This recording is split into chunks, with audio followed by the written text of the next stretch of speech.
Hey friends, welcome to episode 587 of the My 123 Cents podcast. I am Kevin Hunsperger, joined once again this week by the Mountie himself, Chad Smart. Chad, what's going on? How are you? I'm doing well. I'm doing yeah, it's hopefully this time there will be no helicopters circling or kids banging on walls or any other things we run into while we record these. But I was going to start off, I was going to give you a blind ranking, and I was going to do holiday movies. I was going to do five, and I was just going to say Groundhog Day, Groundhog Day, Groundhog Day, Christmas Vacation, and see if you would. But I figured that would be kind of lame. So, I do have a blind ranking for us. oh, So okay. Well, yeah, I was going to ask you another question that we haven't talked about, and yeah, fire away. that was, do you pay any attention to the Wrestling Observer Awards or the Wrestling Observer at all? I see the stuff that goes. I do follow Dave Meltzer on Twitter, and I think I follow Observer Radio on TikTok.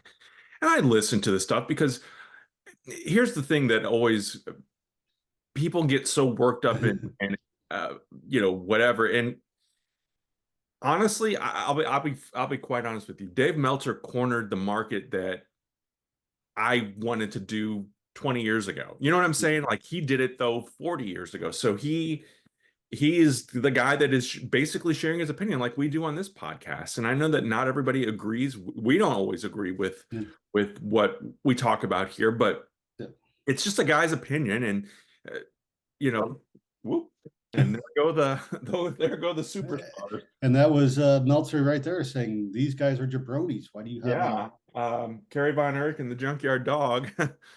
They had a three-star match in the Sportatorium. Yeah, apparently. But, for example, Kurt Angle has never received a five-star match from Meltzer. But and I forget who there was something the other day I saw online and it was like this person has more five-star matches than Dave or than Kurt Angle, and it was some I don't remember who it was, but it's his opinion and Yeah. it's his readers' opinions. And I obviously, if you're a fan of Dave and voting in his stuff, you're gonna skew more toward AEW or indie wrestling, ROH, that kind of stuff. And so I don't put much stock in anybody's opinion these days. Now, back 10, 15 years ago, I probably did, but I have matured enough to know because Eric Bischoff hates Meltzer and is not shy to voice that on his podcast. And Conrad has actually taken him to task on a few things. So, but if you break it down and boil it down to these are just people sharing their opinions. And I mean, it is what it is. It's not going to change my outlook.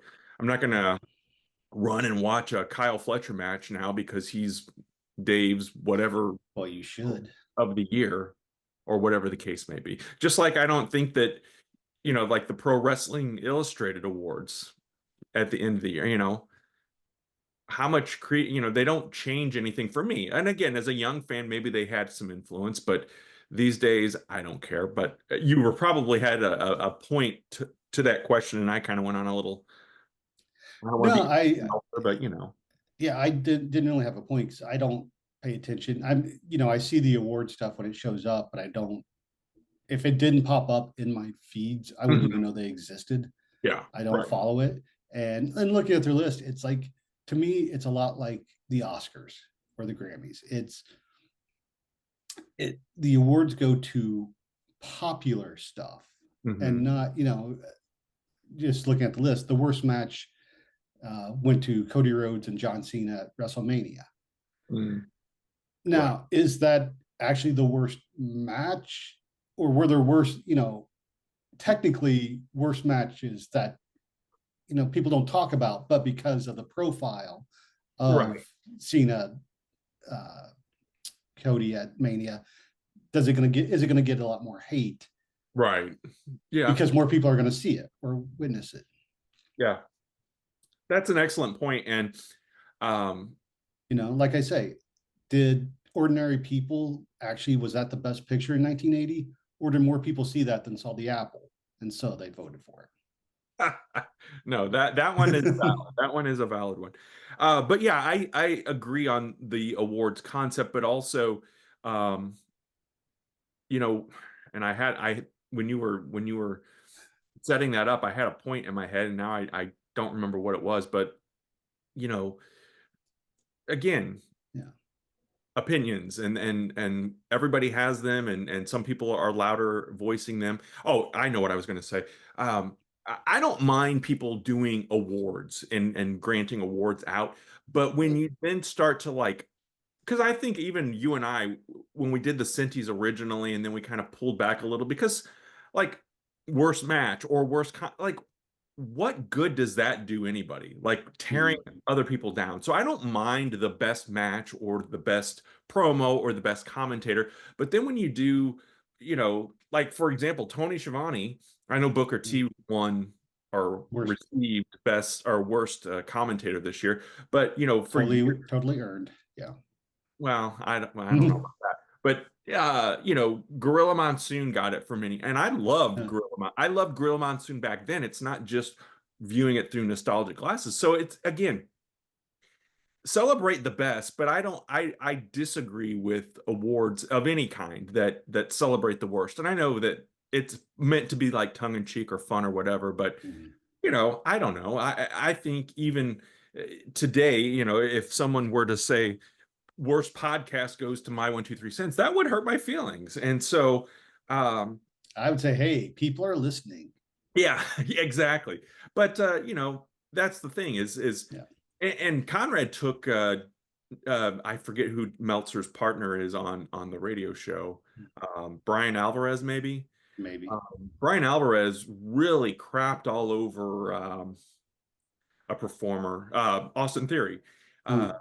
and kind of went really low with it. And Conrad stuck up for it. And Conrad is typically pro AEW, and I'm not going to say he's anti WWE, but he's more critical of WWE than he is of AEW. But he kind of called out Alvarez for being as critical and saying the things that he said because it goes past having an opinion and then just really like trying to maybe damage or hurt someone's Mm.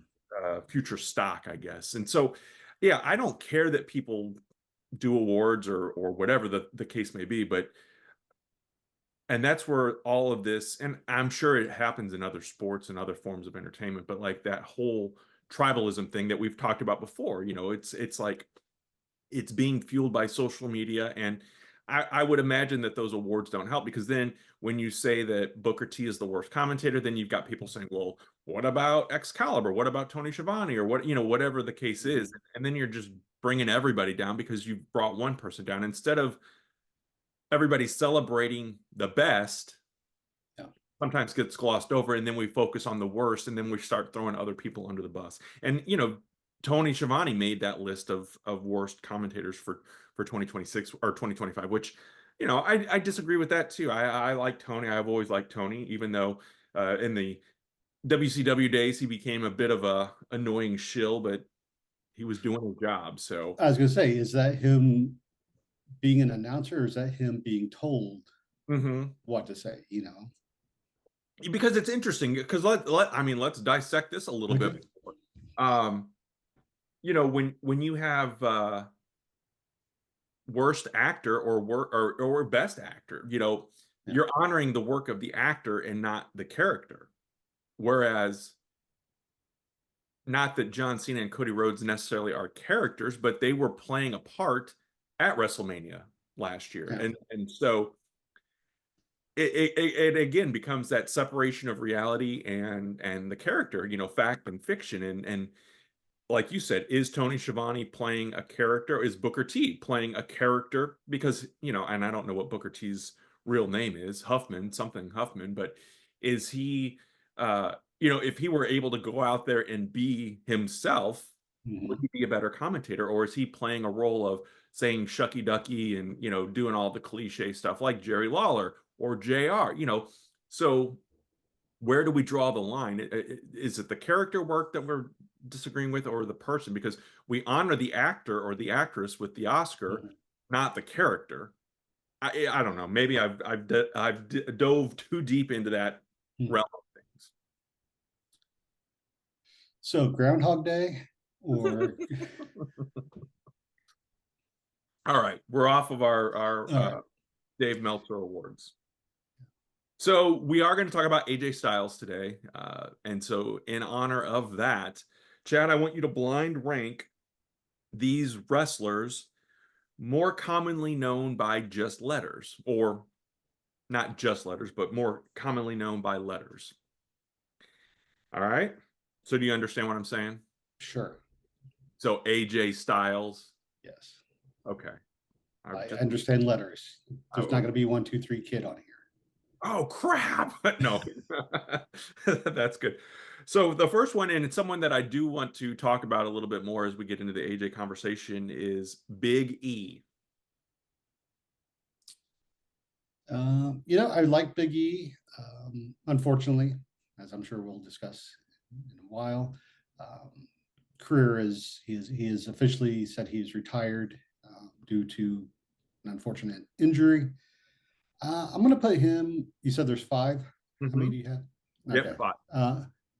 I'm going to put him at 3 just because I enjoyed his work, but I don't think his career was long enough to really rank him above middle of the pack. Okay. Next up is LA Knight. Yeah. LA Knight is an interesting one because I liked him as Eli Drake in TNA and in the NWA. For some reason, that hasn't translated for me to WWE. And again, we can talk: is it booking? Is it presentation? What? Because it's essentially the same character, but something just seems to be missing uh, in that package for me. So I'm gonna have to go with number 4. Hopefully 2026 will be a breakout year for him. But yeah, right now I'm just not. He to me is that WWE persona that is a catchphrase, and then once the bell rings, it's like okay, until he says his, we get to chant yeah with him. Mhm. It's just kind of there. So Yeah. Sorry, no pun intended. So was he, because I saw him a little bit in NWA and in mm, TNA, but is it really kind of, because to me, and I like LA Knight a lot. In fact, I hope, and I know it's not going to happen, but I hope he wins Elimination Chamber. But he does harken back, and maybe this is why I like him, to a mishmash of Stone Cold Steve Austin and The Rock. yeah. Kind of the personality wise with the yeah, and then just kind of some of the things he says, his mannerism. Um, maybe more of a GQ version of Stone Cold Steve Austin. If Oh, Stone Cold, because he used to be a model. yeah, well, maybe so. Maybe if Stone Cold was more refined and Mhm. you know, what was it, metrosexual back in the day. Yeah. Uh, was he like that in TNA and in the NWA? Um, I mean, he had the same personality, but again, and I think that's why they kept the cadence of L.A. Knight because he would be like Eli Drake, yeah, Mm. dummy, and then he would have his little dummy button that he would hit in his interview segments. But what's interesting is I can't remember if I gave you the DVD or if you still have it or gave it away, but Triple H put out a workout DVD like Oh, yeah. 10 years ago. And he is one of the people working Yes. out with them when he was still, I think, in NXT. And apparently, there were a couple of times during the workout where he'll get a yeah when Triple H is talking to him. So, All right, next up, he is the current AEW heavyweight champion, MJF. this one's tough because I do like MJF, but I also think that he has a tendency to kind of just be a one note promo where, as we were talking earlier about tearing people down, like he goes for that low hanging Yeah. fruit. And again, if this was 1980s, it would be, totally acceptable. But I think now people want a little bit more.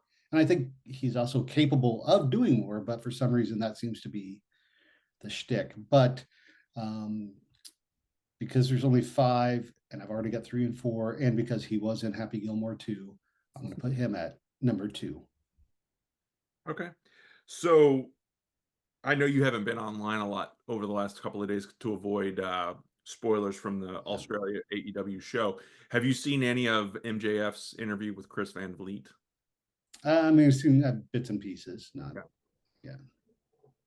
yeah. I can't figure because obviously everyone plays a character. You know, Undertaker, for example, stayed in that whole character his entire career, and MJF I think does a pretty good job of still kind of being that douchey. But it's like, how much of this is, you know, are you a real life douche versus No, I it's from like Long Island, so character? Yeah. yeah. Um, Yeah, I did would say MJF and Dominic Mysterio are probably the best right now at being in character in all interviews outside of wrestling, but still being themselves too. Like it's a great mishmash of.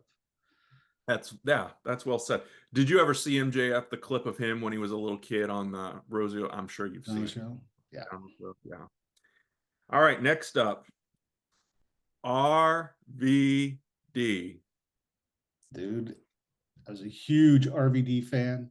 I was just telling my girlfriend a couple weeks ago. I said, because we were talking about Austin 316 or something, and I said, yeah, ECW would do, Taz 632, Twice as Pissed, and Francine 469. And I said, I bought an RVD shirt that had RVD 420, and I had no clue what 420 meant at the time. And you're an adult at this point. I was in my mid 20s, yeah, but that was, I mean, I think it was like right when 420 was becoming the popular Yeah. slang, and that wasn't my crowd. Yeah. Oh, that's fair. That's fair. But RVD, there's a picture of me from Survivor Series 98, where we had a group of friends that went, and I think I'm wearing my RVD shirt, even though he wasn't in, Right. in WWE at the time or WWF, but yeah, and I'm doing the finger points, so I got to put RVD at number one. So, and he's been on the My 123 Sons podcast. Have any of these other guys been on there? No. That is true. That is true. Yeah, RVD is one of those getting that and talking with him, just obviously a very chill guy. And someone that I had read about and seen in the magazines before, long before ECW was even a thing. But yeah, Do you I think remember he's Robbie one of those V? guys. What's that? Do you remember Robbie V in WCW? Very, very vaguely, very vaguely. Kind of a jobberish in the mid 90s. Yeah. And he again, it's taking that. It's funny how and looking back now, even like at the Hardys and their early days, they were I was going to save this for a trivia question down the road, but they're the doorman at the 95 King of the Ring, where they open the doors up for the wrestlers as they're coming out. So it's funny how, like you mentioned, LA Knight was a character or a background actor, if you will, in the Triple H workout video, and MJF was escorting Samoa Joe to the ring when he was defending the NXT title or what, So it's funny how those guys kind of pop up here and there and then become more mainstream. And I think RVD is another one of those examples. So. Yeah, I mean, well, and he got his first WWF appearance kissing Ted DiBiase's foot. Yeah, so you never know where it's going to end up. It's curious to always, when you see these fan fests now, like which of these people in these videos are going to end up 10, 20 years from now being a superstar. So well, last is going to be number 5, and I'm sure much to the delight of MJF, and that is CM Punk. I was hoping you'd put Mr. JL on there. How are you on Punk? Where are you at on Punk? Punk is an interesting one for me because when he was in the Indies, in the early 2000s, and then when he first got to WWF, I was a big CM Punk fan. Disappointed when he walked out, and when he came back to AEW, I was excited for him. I wanted to see him, and I think he had some good stuff in AEW. But as we've said before, I think he still had a lot of issues to work through, and to understand that the wrestling business had kind of changed while he was gone. Hmm. And I don't know everything that went on backstage. Again, that's hearsay and rumors, and who knows what's true and what's not. But I always said he needed AEW to get back into wrestling, but then had to go back to WWE for closure. Yeah. And I think, again, the guy's in his early 40s. I think so. He's not the punk 20-year-old kid that he Hmm. was. You hope people mature as they, but the comments that he made, and I saw this recently in the past week about, comments he made in AEW towards WWE, and now he goes back to WWE, and everything that he critiqued them for, or or insulted them for, he's now like right on board with, and saying like, oh, this is great, and everything. So is he a hypocrite in that regard? Sure. But show me one person who isn't a hypocrite in some regard. So I think he's still putting on good matches, but I do think he is, I think he's, I think the character of CM Punk, I'm trying to figure out how to word this and see if this makes sense. Uh-huh. When Blink 182, when swerve off, we're taking Scenic Road, this construction detour coming back. When Blink 182 came back a few years ago, I don't know if you're a big Blink 182 fan, or I watched their performance from either Lollapalooza or Coachella, and they were doing the same thing that they were doing, in the late 90s. But now you're 50-year-old people, 50-year-old guys. And it just didn't play the same. Same way with Dumb and Dumber 2. It's like Dumb and Dumber, hilarious. 50-year-old Jim Carrey and Jeff Daniels doing the same shtick is just creepy and Yeah. dumb. Right. So for me, that's CM Punk. If CM Punk was still the angry, bitter 20-year-old now, you're just like, dude, grow up. Like, you're an adult. Yeah. So I can understand the maturity level of CM Punk.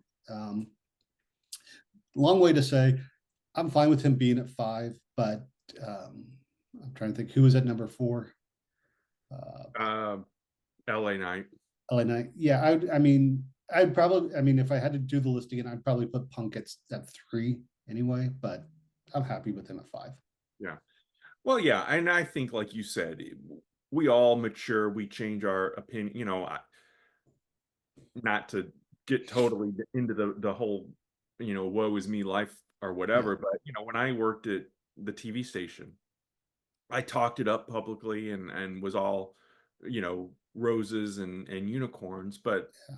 you knew, and others know, the reality is it was miserable for me Yeah. especially the last probably 5 years I was there. I mean, it was Yeah. literal misery.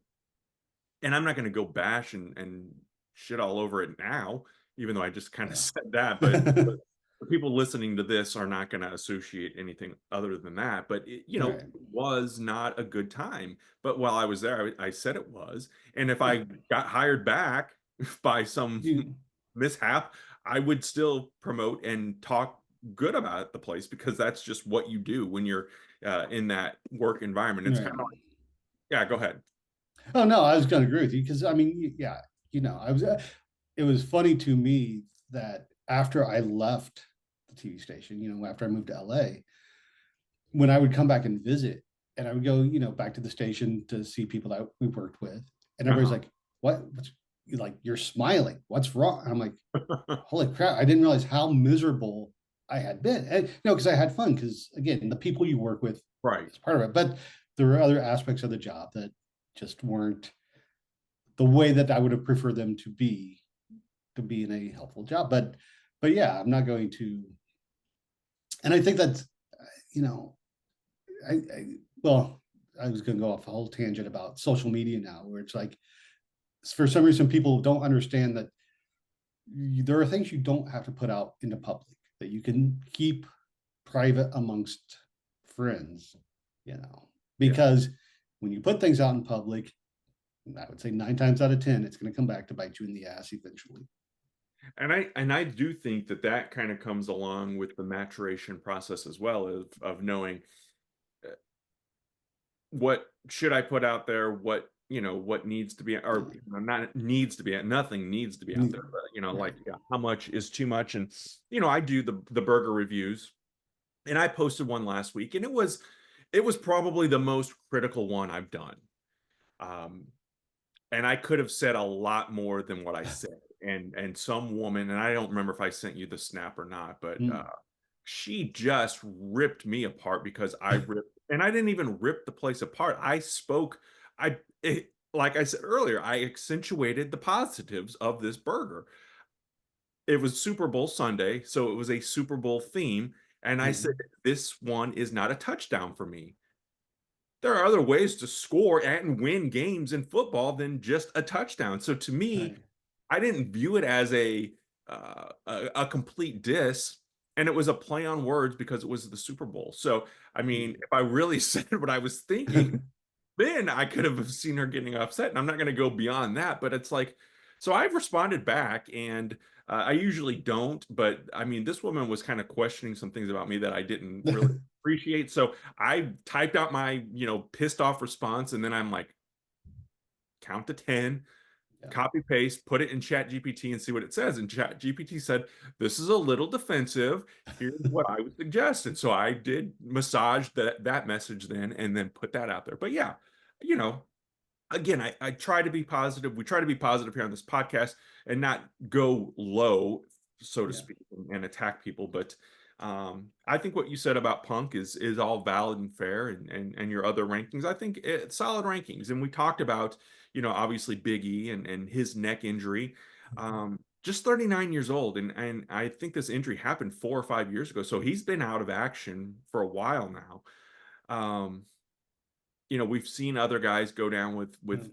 injuries and have made that comeback. So I guess they say never, but at least for now, Big E is saying it's over. I loved the New Day. It's one of Yeah. my favorite factions or tag teams, and um, you know, I hate to see anyone go out with an injury like that, and I hope that WWE and TKO, I guess more realistically, keep him around. I like his Mm. analysis as well. I think that he comes off as someone that obviously has been in the ring, because sometimes you get those guys on there and they're just kind of, you know, and again, kind of drawing the comparison with Booker T, even though Big E's character was a little more off the wall and fun and kind Mm. of goofy with the New Day at times. He comes off very professional, I guess, and kind of that voice of reason with the panel, the pre-show and the post-show panels. But I got to see him a couple of times in person. It was funny. I was going through AJ style pictures, Mm. the podcast, and Yeah. the one that you took at WrestleMania 32 during the AJ Chris Jericho match. The wide shot of it is them setting up the cereal box for the next segment for Yeah. the New Day Budio cereal. So kind of a connective tissue there. But what are your Big E thoughts? I mean, obviously, I know you don't want to see someone go out like this, and it would have Yeah. been interesting to see, had he not been injured, how he would have been involved with the New Day character development now. Yeah. Yeah. I mean, there's something I could have said if I wanted to go low. Not on Big E, but I could tie it into you don't want to see someone go out like that. Um, I can tell you off air. Just again, it's just something that I've hinted at before in conversations with you. But again, it's me not trying to be a jerk, but expressing my, you know, if someone appeals to me, how I always make fun of Randy Orton and find him Mhm. boring. I don't want to see Orton get injured, but Right. I'm also not going to be too sad if when he goes on his extended hiatuses. But Big E, no, I find it, don't find it, but it's unfortunate because I think he had been world champion and obviously multi-time tag team champion. But I still think he had a higher level to reach. Yeah. Um, but and I think, you know, unfortunately, the New Day heel turn, which him coming back and them like totally just being like insulting him, being like, "Oh, you broke your neck and you had to retire." Like Kurt Angle, you know, broke his neck and won an Olympic medal. You Yeah. know, I think there was so much more that the New Day could have done with that heel turn. I don't know why Uh-huh. it has been so badly booked. Hmm. Um, Um, but yeah, I'm glad that they're keeping Big E around to do the pre-show panels, and who knows, you know, maybe he'll get a commentary gig somewhere down the line, or um, you know, and I don't know if there's a chance, you know, managerial wise, if they could bring him in, which would have been again booking wise, if he'd gone out and found another tag team that could have came, he could have brought them into feud with New Day. Hmm. Obviously, he's not going to take any bumps, but I mean, um, you know, Freddie Blassie and Bobby Heenan. I mean, Bobby Heenan did take some bumps until it got too bad, but um, you know, you don't have to take a bump as a manager. You know, how often does Paul Heyman get involved? Right, right. You know, Yeah. so yeah, it's unfortunate, but again, and I think he. I'm going to say he's young enough, but he's not young, but he's too old. I think if there is a chance of him coming back, unless he really has that desire to go in and wrestle again, I don't think he will, because I think he, you know, from the comment he put out, I think he's made peace with what happened, Mhm. and I think he's enjoying life.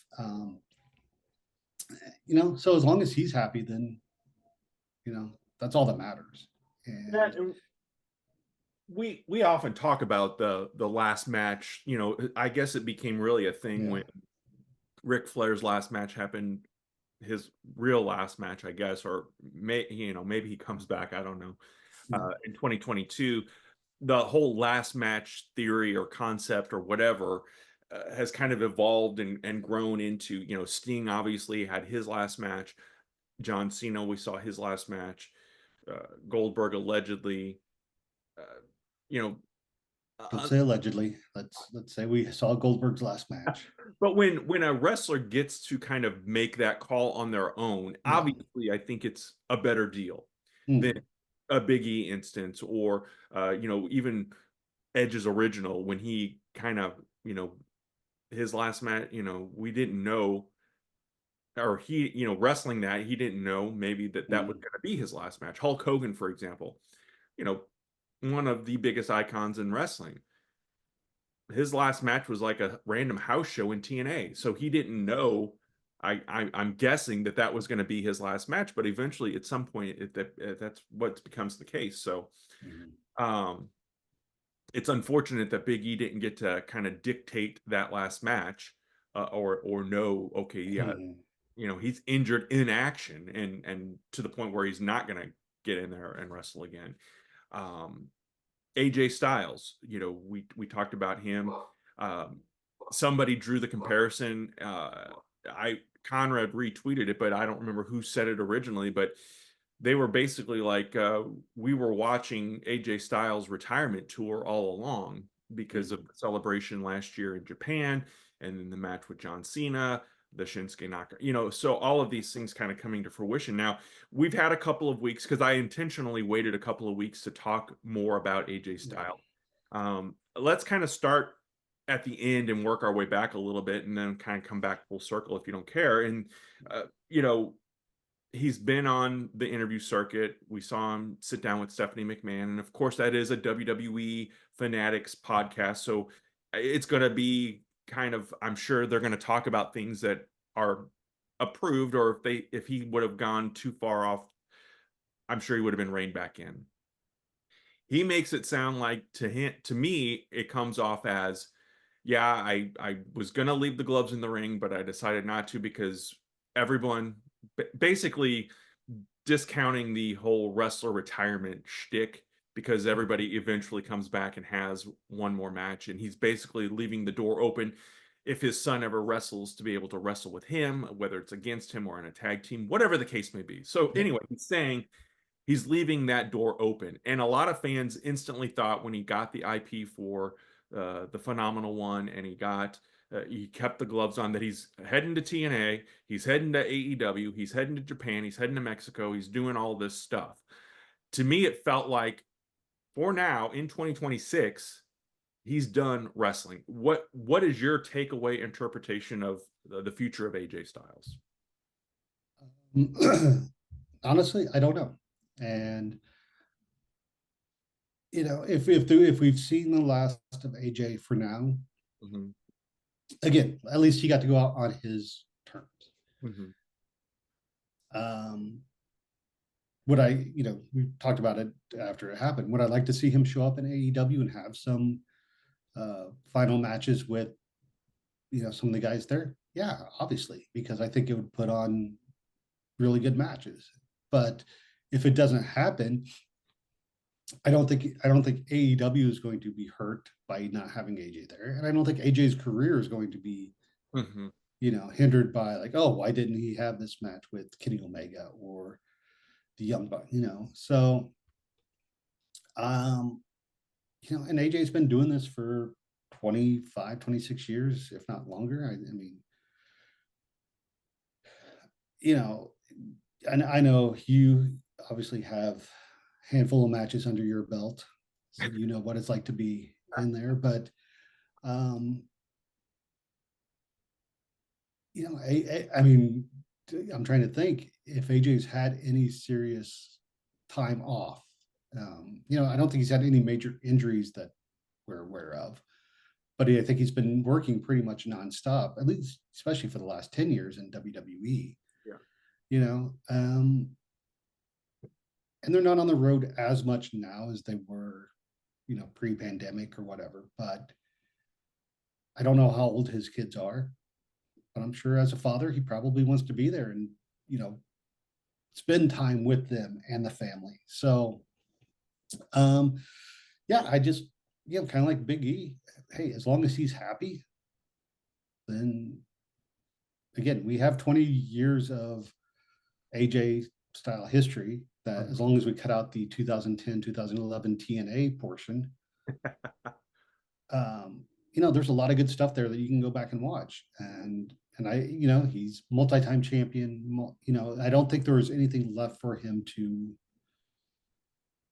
that needed to be accomplished. Yeah. So, Yeah, that's so I very think much. if this is it, hey, hell of a career, and go have fun with your family. Yeah, and we've talked about it all the time too. A 48-year-old 20 years ago, or I guess probably 30 years ago now, Yeah. more realistically, looked much different than 48-year-olds today. And Mm-hmm. look at many of the superstars in WWE right now: Randy Orton, Rey Mysterio, CM Punk, up until recently, John Cena and AJ Styles, all over 45 years of age. Yeah. And guys are still doing it at a high pace and looking good while they're doing it.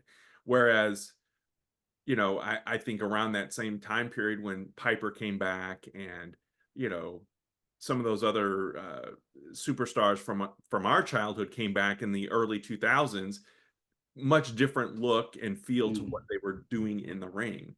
Um, and that's not a knock on anybody, but I think that's just the difference between science and genetics, and people taking better care of themselves these days, Mm-hmm. and like you said, less rigor. Even though they are still traveling a lot, it's not nearly the 280 or 300 days a year that it was back when we were watching and Mm-hmm.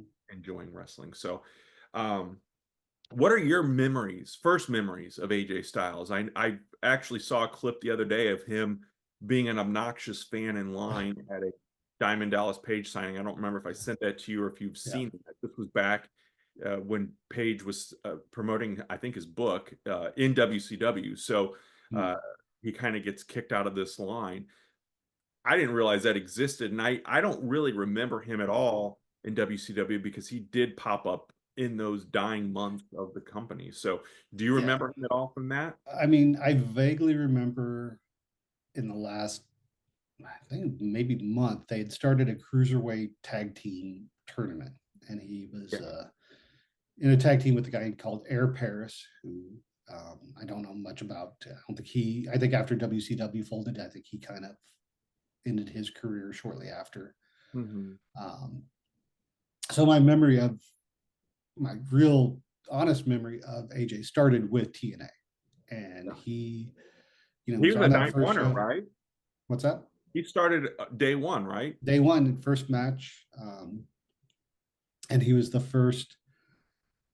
I think he was the second X Division champion, but may have been the first tag division champion, if I remember correctly. I'm trying to think, but you know, he was the guy really that they kind of built.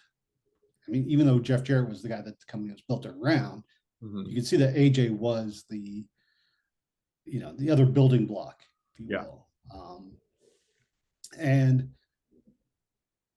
And I think he did great in TNA. Obviously, he had the feuds with Samoa Joe and Christopher Daniels, Jerry Lynn. But when he left in, I think it was 2011, 2012, around that time, like he had been there for 10 years, almost 10 years. And I think it was time for him to move on. Hmm. And, we've talked about it before in the show where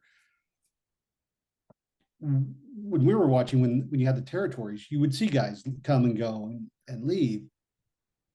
And now guys kind of just stay Yeah. in a position. And I think that's when you become stale, because you're like, one, I can't miss you if you're not gone.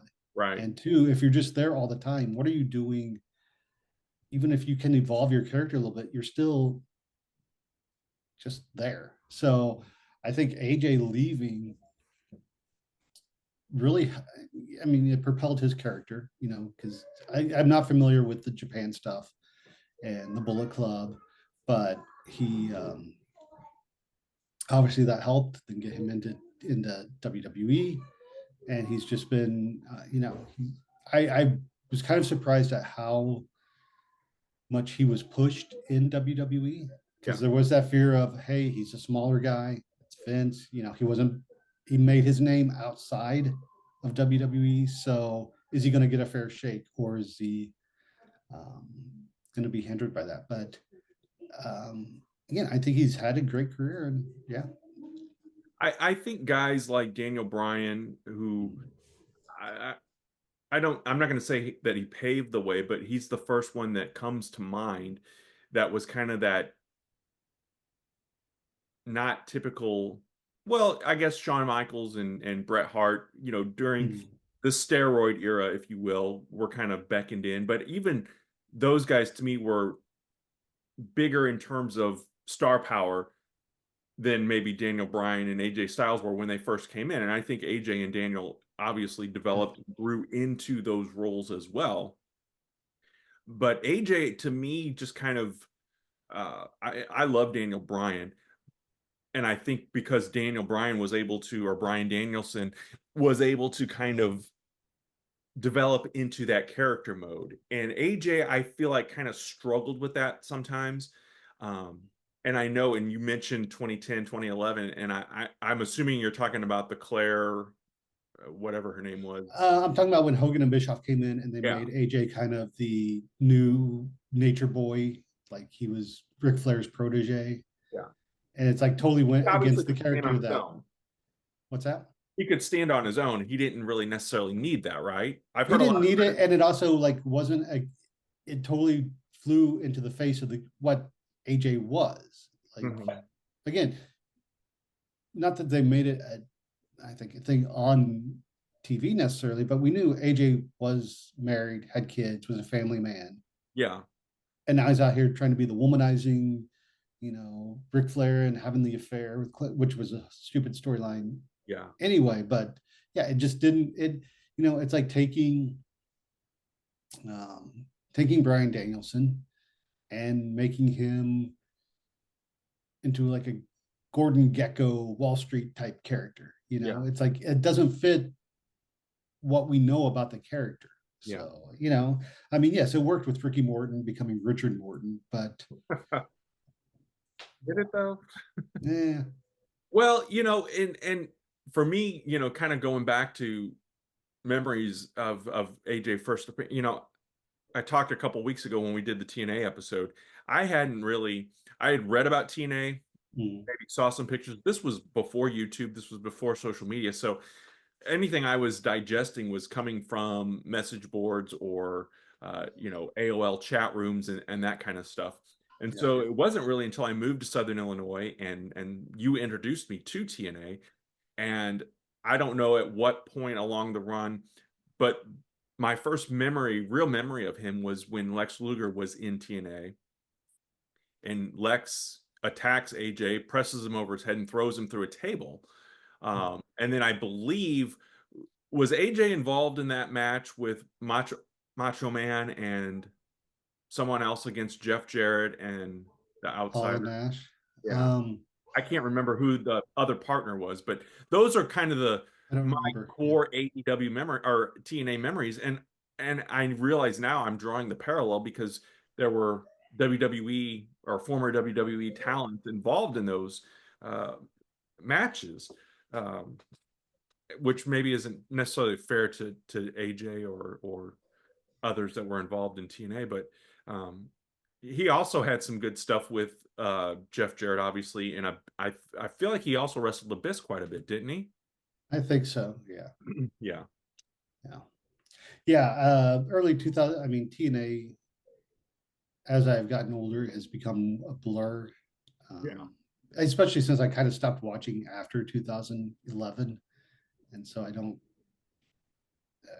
and I haven't gone back and rewatched a lot of TNA. So, Did you think, because again, Brian Danielson going on and one of the biggest WrestleManias, one of my favorite WrestleMania memories is mhm. being in the Silver Dome. Okay, brother. The Superdome and chanting yes as Daniel Bryan won the title from Batista Mhm. and Randy Orton. I mean, that is one of my favorite moments. And then that next night at Raw, I mean, that whole smaller arena, but even the Yeah. big ass stadium, everybody was chanting yes. And so I think it's kind of cool that guys that weren't part of that system all along were able to come in and make a name for themselves and become well-respected superstars. Look at Brie, uh, Daniel Bryan's wife, coming back at the Royal Rumble. Those fans were doing the yes chant, which Yeah. was just kind of ancillary Yeah. to They weren't chanting for the Bellas, they were chanting for Daniel Bryan. right. I mean, I firmly believe that. And again, I'm not trying to throw shade at them, but I do think that that is the thing. But it's kind of like AJ as well. These were guys that made a name for themselves outside of WWE, and you had guys like Cody Rhodes or Drew McIntyre who were in WWE, developed there, then they went off and made a bigger name for themselves and came back to success. Yeah. Whereas AJ and Daniel came in as trainees or what I was really surprised they never shifted AJ to NXT originally. I'm glad that he came in right off the bat, had that great match with Jericho at WrestleMania, and then soon after that was in the title picture. 10 15 years earlier than that, I don't think Vince McMahon and company would have gone that route with him. So I Mhm. that tells me there's something about AJ that stood out or stands out that makes him different from the others because we saw plenty of guys come in and you thought were going to be bigger stars, bigger names, and then they end up just kind of either staying stuck in developmental or mishandled, misused, whatever the case may be. Bo Dallas comes to mind, so guys that you think are going to be big successes and they end up kind of getting yanked around or whatever. I'm just glad that they had pardon the pun, a vision for AJ and kind of went with that and never really, even though, in hindsight, you see all these people get online and complain and make their little info charts and say AJ Styles hasn't won a PLE since whatever, whatever year it was. And Yeah. I'm like, but did it hurt him? Like you said, he's done everything. Tag team Yeah. champion, US champion, IC, he was the Grand Slam champion. He had great matches with John Cena. He had, brushed elbows with all the all-time greats in the Mhm. company. Um, he had a great career, and to then pull up these, well, they mishandled him on the. I don't get that. I think that just go by the whole body and not just pulling out those facts that you Yeah. wanted to short and make him look like he didn't have the run that he really truly did have. I never got that. So Well, I just have three words for you. Feed me more. crime. Yeah, I don't, it's kind of like the Miz right now, who apparently has not won a match on TV in like 2 years. Mm-hmm. Do the fans in the arena care about that? Or do they, when the Miz comes on TV or comes out into the arena, do they say, hey, this is the Miz, the guy that's been here for 20 years, who, we've been conditioned to treat as a star? When truth comes out, do Mm, people care what his win loss record right. is? Or is it the character that people get into? Yeah. It is interesting. Fans get so hyper focused on some of that stuff that to me, and AJ, I've heard him compared to a modern day Shawn Michaels. How cool would it have been to get, because by the time AJ came in 2016, Shawn had been retired for a few years. So, but man, imagine 95, 96, 97 Shawn Michaels again, or even, early 2000 Shawn against AJ Styles. That would have been, pardon the pun, but something phenomenal for sure, I think, as well. Yep. And someday when we get the AI crafted videos, we can go back and watch it. Yeah, absolutely. I think Eddie Guerrero would have been another great AJ opponent um, that we could have realistically gotten if Mhm. WCW would have continued on. And well, I guess by then though Eddie had jumped to WWE, but you never know. You never know. I But yeah, mean, yeah, and I'm curious. I'd have to go back and look at the show, but there is a IWA Mid South show from Indiana, somewhere in mhm. Indiana, where it's Eddie versus Ray versus CM Punk. Oh really? Yeah. I And I didn't don't know. know if AJ was on that card or not, but Yeah.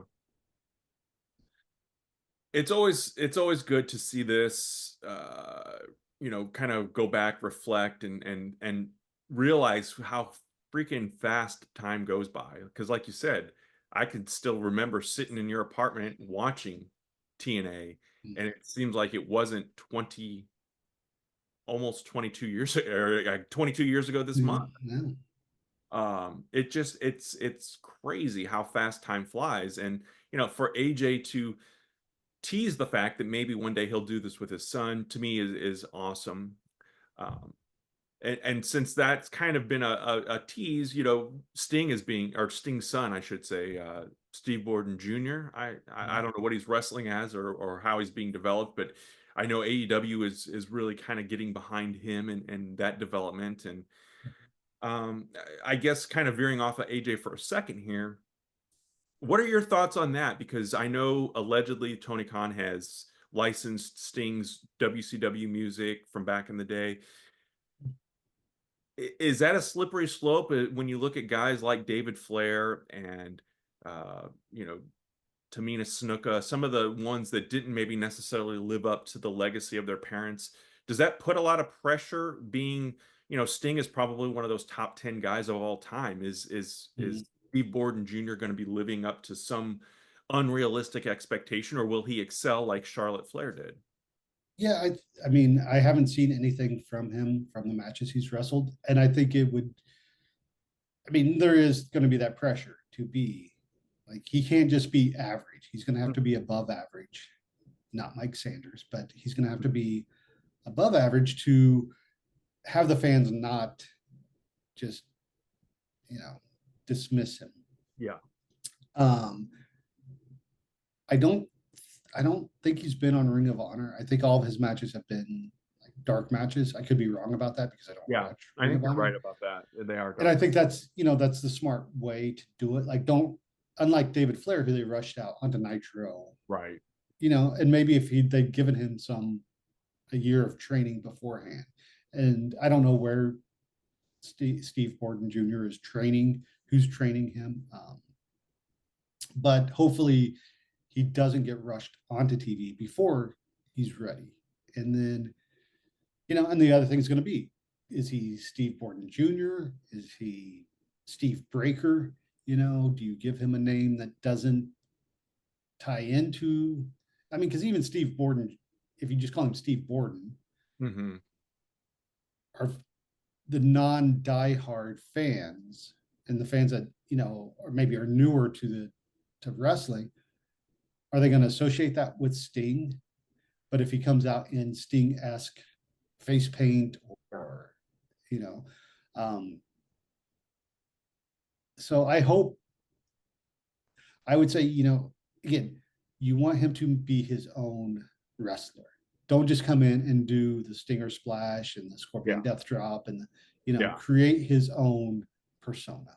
I was trying to think of another member of the police, and maybe he could go by that, but I've got Andy no one. Summer, There you go. Stuart Copeland. Yeah. Yeah, I don't know anybody in the police other than Sting. But so do you think that, because kind of again the parallel with AJ talking about his son, and if he chooses to wrestle, and obviously AJ is probably 15-ish years younger than Sting, maybe a little more. Uh, do you think we see Sting come back in and do anything with his son? Or I know he still has a Legends contract, or I don't think they call it Legends contract, but he's still under contract with AEW. And that's also, just to, not that anyone's listening or cares, but people got all butthurt over the new TK, or the new uh, WWE video game that has the WCW legends on it and Sting and Ric Flair on there. And it's like, well, they're under contract with AEW. So yeah, WWE can't just put anyone they want on this cover. And people were online, all upset about it being a diss to Sting and Flair. And it's like, no, I'm sure Sting and Flair are fine with the paychecks they're getting from AEW to not be on a WWE video game. But anyway, do you think we see Sting? Because I don't watch AEW enough to see. Has he? I know he hasn't wrestled obviously since March of 24, but has he been on TV much? I know he came back and helped Darby for something, but Yeah, and the pay-per-view in St. Louis, he showed up. yeah. Um, but I think that's the only appearance he's been on TV. And I could see him doing something like that, but I don't think we'll ever see him full time or even full Oh, part time. yeah. It would be and if his son gets on TV, maybe they bring him in just to be in the crowd, maybe, Mhm. or do something backstage. But again, I think if he comes out and he's in the corner or at ringside for his son, then that's going to put the focus one on Sting and put the pressure on Right. Steve Borden Jr. Yeah. So Yeah, absolutely. Well, kind of circling back to AJ as we wind down the conversation, um, is it a disservice? Is it a slap in the face of WWE if he goes on and continues to wrestle in 2026 or even next year and does it somewhere else? Or do you think that, with Ric Flair, I think we both agree in 2008, and maybe Flair wasn't ready, and maybe they shouldn't have done what they did, but I feel like that was still wrestling's greatest send off. And then he, a year later, year and a half later, is wrestling for TNA. Um, you know, if AJ gets back in the ring and wrestles, has he tarnished anything with the WWE legacy or anything in that terms? It felt like to me like WWE is not meant, maybe like, yeah, he's done here, but he may choose to wrestle somewhere else. At least with that Stephanie McMahon interview, that was the vibe I got. I mean, I think if John Cena comes back and wrestles, I think that's would be going back on the way that was promoted. Mm-hmm. If AJ comes back and wrestles, it he just said, the match with Gunther said, "Hey, if I beat you, you're retired." Yeah, And so that was it. yeah, And I remember, I mean, correct me if I'm wrong, if I'm misremembering, but back in the territory days. It'd be like 30, 60, 90 day. That was like a retirement Yeah. time frame. Yeah. And then you could come back. Well, But Flair I had think a if, retirement match with Hogan at Halloween that's, Havoc in yeah, how we, '94 and was back, months later. So yeah. Because I think they were like, oh, I'm not getting paid for this amount of time, and I'm retired, yeah, It's like, yeah, no, I think the way that AJ went out wasn't a I am retiring from wrestling. It was a I am leaving WWE mm-hmm. for now. And again, it's like when Savage retired at WrestleMania 7. Yeah, yeah, If they wanted to bring AJ back, or if AJ wanted to come back, I'm sure they could concoct some storyline to get him back into wrestling and not just be like, hey, AJ's back. yeah, So yeah. Under a mask as Mr. Phenomenal. So there you go. like Mr. Madness was. May he rest in peace. Chad, anything else about AJ Styles or wrestling this week that you want to get out there before we wrap up this week's episode? I think you should just take the cue from AJ and get a big KH tattoo on your ribs with your kids' names underneath it There as you go. tribute. Yeah. My I have a little more fluff and flab there it would not look phenomenal, we'll say that. So thanks for the tips. Friends, thank you for listening and or watching this week's episode. We will see you next time.